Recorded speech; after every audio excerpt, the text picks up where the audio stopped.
Assalamualaikum. Well, lo masih ingat nggak tuh cerita Khabib yang bilang Habib Ahmad lebih agung dari Nabi Khidir?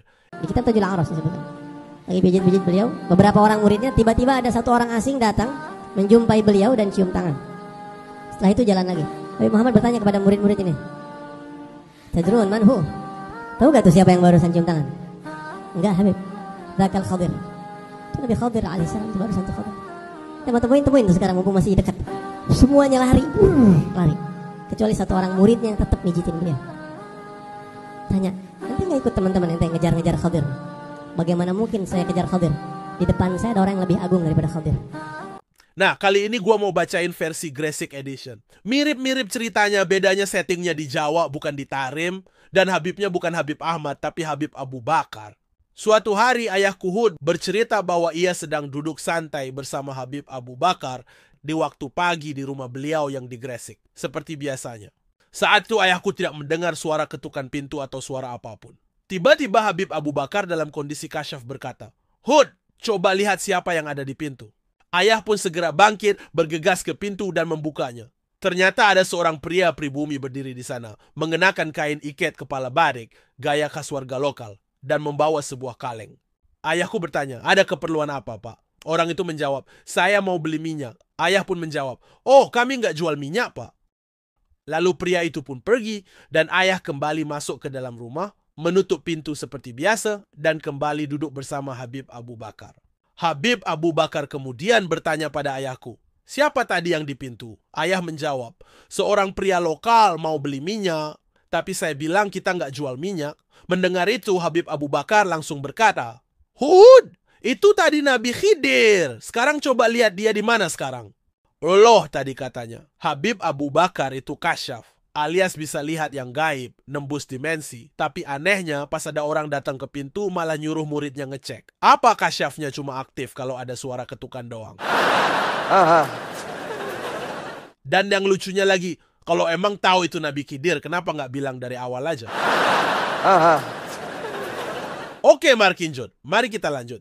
Maka ayah pun segera bergegas ke pintu, menuruti perintah itu dengan penuh kesungguhan. Tapi setelah dilihat, orang tadi sudah pergi entah kemana. Ayah kembali menemui Habib Abu Bakar dan memberitahu bahwa orang itu sudah menghilang, tak terlihat, dan tak tahu kemana perginya. Padahal waktu yang dibutuhkan dari saat Habib Abu Bakar menyuruh melihat ke pintu hingga ia kembali dan disuruh lagi untuk mencarinya, itu sangat singkat. Nyaris nggak mungkin orang itu hilang begitu cepat dari pandangan. Lalu Habib Abu Bakar berkata, kenapa kamu nggak cari dia, Hud? Nggak kamu ikuti dan telusuri kemana perginya? Ayah pun menjawab, kalau memang Nabi Khidir datang ke tempat Anda, wahai Habib, maka saya nggak butuh cari dia kemana-mana. Saya sudah merasa cukup dengan Anda. Bahkan hati saya terasa penuh dan terpenuhi dengan kehadiran Anda.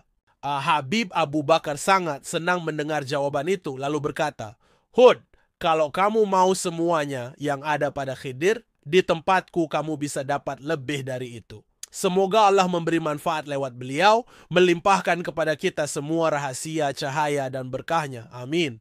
Kalau kita bedah pakai mikroskop nalar, dua cerita soal Habib dan Nabi Khidir, baik yang versi kitab ini maupun edisi viral yang beredar di TikTok, sebenarnya punya inti yang sama. Sang Khabib memiliki karunia, jabatan, atau jalur tol langit yang bahkan lebih eksklusif daripada Nabi Khidir. Bedanya cuma di bumbu sinematiknya. Yang satu settingnya khas gurun Tarim, angin sepoi, karpet pasir. Yang satu lagi versi Nusantara banget, tokohnya pakai iket batik, bawa jerigen, dan nyamar jadi tukang beli minyak curah. Tapi ujung-ujungnya tetap sang Khabib diposisikan kayak pusat tata surya spiritual. Sementara Nabi Khidir, ya paling-paling cuma satelit numpang muter. Padahal Khidir udah disebut jelas di Al-Quran. Ini malah dijadiin cameo yang kehadirannya tergantung mood kasyaf sang Khabib.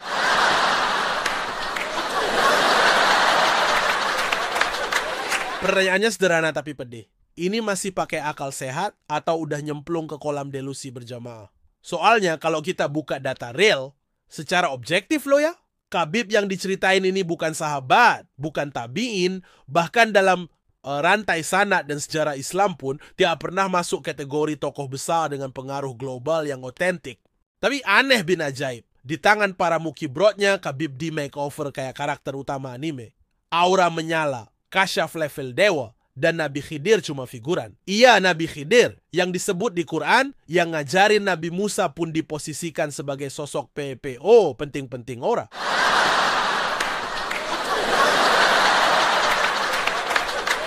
Secara psikologi agama, ini tuh udah textbook banget. Proyeksi spiritual edisi fanatik level dewa. Jadi gini, ketika murid-murid udah kehabisan cara ngebelain gurunya secara logis, maka mulailah mereka bikin fanfiction mistik. Sang guru bukan cuma suci, tapi kayaknya udah ngalahin Nabi dalam segala lini. Lah gimana enggak? Nabi Khidir datang cium tangan, atau digambarkan sebagai orang yang mau beli minyak. Tapi coba lo pikirin baik-baik, minyak itu kan simbol dari bahan bakar, penerang, sumber nyala. Ya, jadi cerita ini tuh sebenarnya nyelipin pesan tersirat, kayak kode promo mistik. Kalau lo butuh cahaya, Khabib adalah sumbernya. Alias, Khidir aja cari terang ke sini, apalagi lu.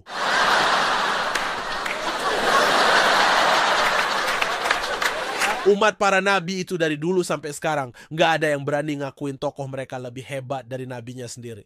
Bahkan imam mazhab aja, yang ilmunya bikin kita minder buka kitab, nggak pernah bilang, guru gue lebih top dari Khidir. Gak ada tuh Imam Syafi'i ngaku-ngaku Khidir datang cium tangannya sambil bawa oleh-oleh.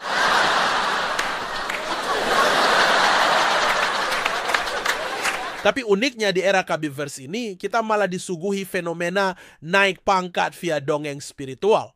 Tokoh lokal yang biasa-biasa aja, tiba-tiba dapat upgrade goib. Dari ustadz keliling jadi wali langit, dari guru ngaji jadi tempat sowan Nabi Khidir. Udah kayak main The Sims, tinggal klik cheat kekeramatan, level langsung naik.